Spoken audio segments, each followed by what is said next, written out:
Hello, everybody. How are you doing? Now, I can't believe we are at the end of the semester already.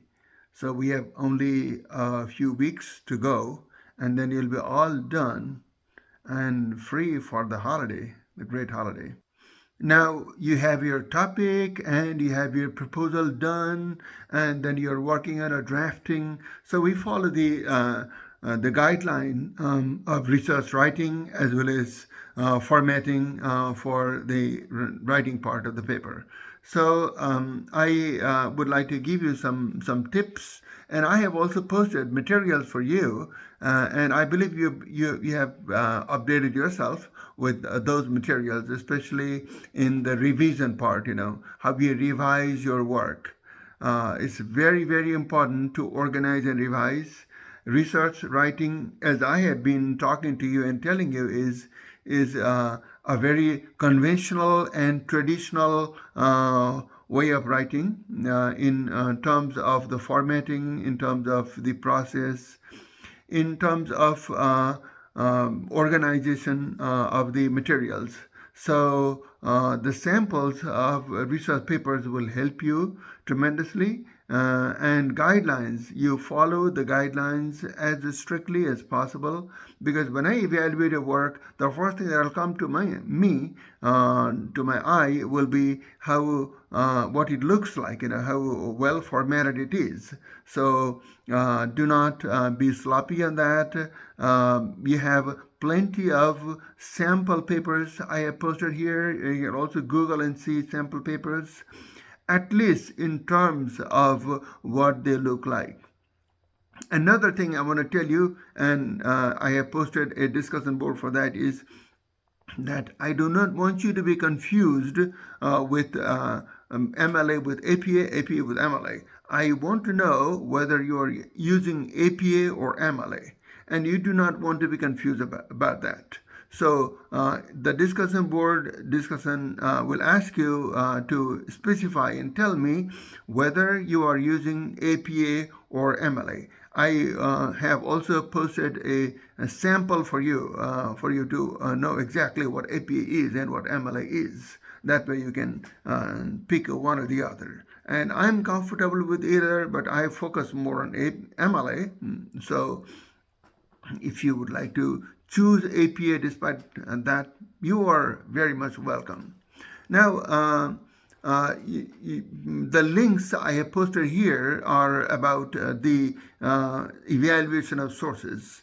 How credible your research is, it depends on how credible sources you use and how updated the sources are. There are certain tips for you, certain tips that we talked in our previous week as well, that will help you determine whether the source you're using is credible or not. Use those parameters, use those guidelines in evaluating your sources, and incorporate them in the appropriate manner, in the appropriate way. Now, I have also posted a link that will tell you how to use in-text citations. In-text citations and works cited. Make sure the list of works cited, each of them, each work cited, each work that you have cited there matches with the in-text citation.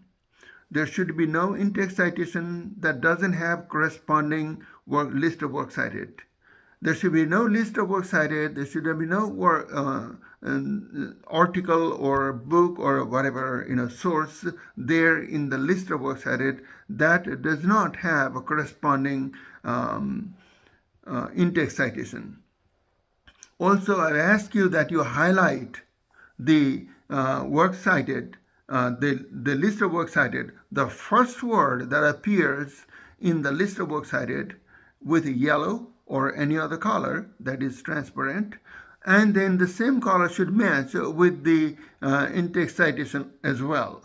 So make sure they match, the in-text citation and works cited. And highlighting will help you a lot, because that will help you in, if you by mistake, if you included a source that you did not intend to use, or you change your mind later on.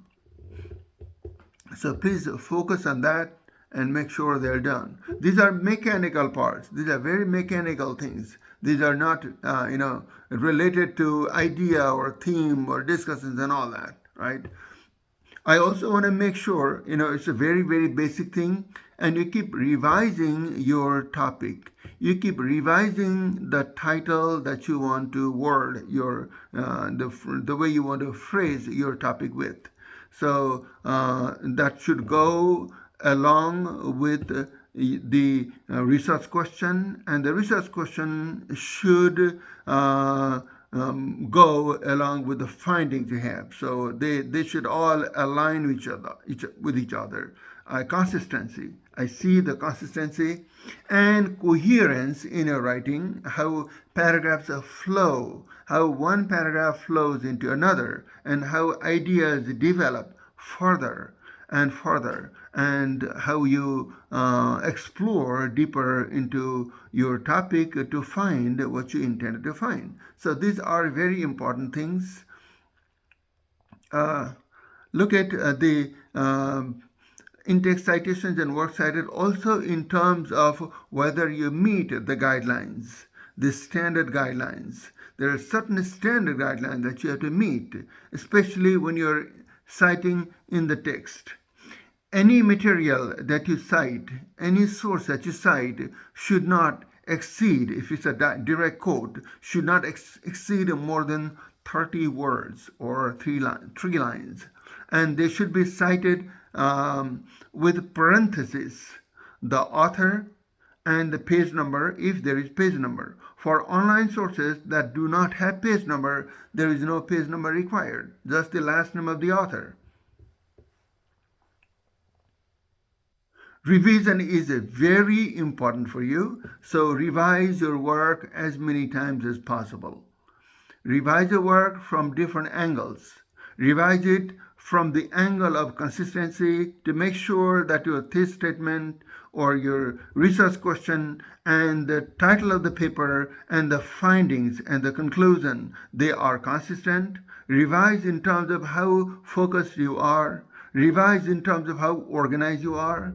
And one of the things you can do in revising and making sure that your paper follows a particular, straight, linear guideline is to use reverse outlining. Reverse outlining is basically summarizing each paragraph in a word or two so that you would be able to see it on one page. So you will be able to compare paragraph 1 with paragraph 2, with paragraph 3 thematically. And it will also eliminate the chances of repetition of ideas or repetition of the materials. So try reverse guidelining. It will help you very much.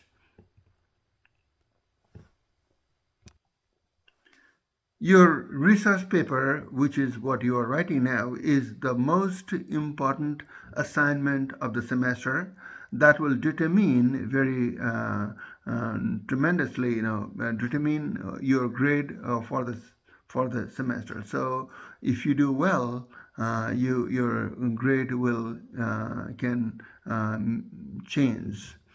So formatting, organizing, consistency, insight, these aspects need to be paid attention. Also, look at the grading parameters, the grading rubrics. Address the grading rubrics very intelligently and read them very closely and make sure that you meet the guidelines. Make sure you meet the assignment guidelines, the prompt, and the grading rubrics. That will ensure you a better grade.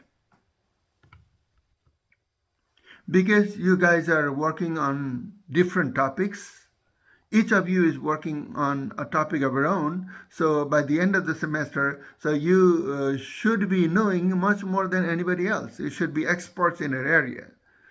And a kind of expertise that is what is expected of a researcher. This revision will help you eliminate the pitfalls of your writing of your essay. So I'm also listing certain things that I'm concerned about because I want you to succeed. I want each of you, all of you, to get an A if possible, the best grade that you can score. So please watch out. Again, one more time, formatting is very important. Do not ignore it. Meet the guidelines. Read the prompt very closely. Make sure you follow the prompt very well in terms at least of guidelines of the formatting part.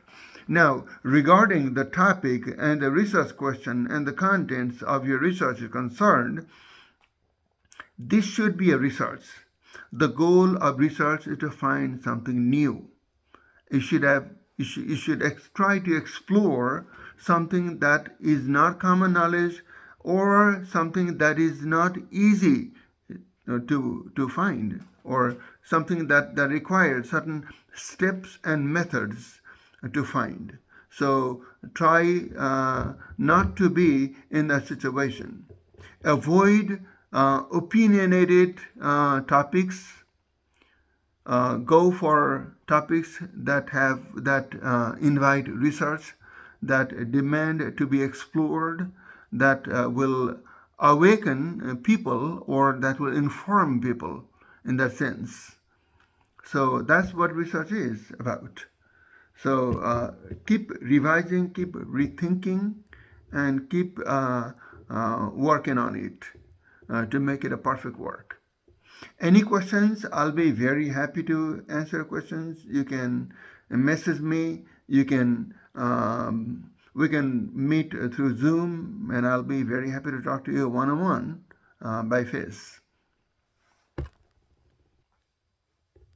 And now also look at the assignments that you have done all the way from the beginning of the semester till now. You had quizzes, you had the papers, all that you did. And if any of them that you could not get or you missed, let me know early on. I will not be able to help you when the semester is all over. We have to do it before Thanksgiving. We have to get everything done before Thanksgiving. So let me know before that because we have only a few days left. And I wish you all the best and hope to hear back from you. Thanks.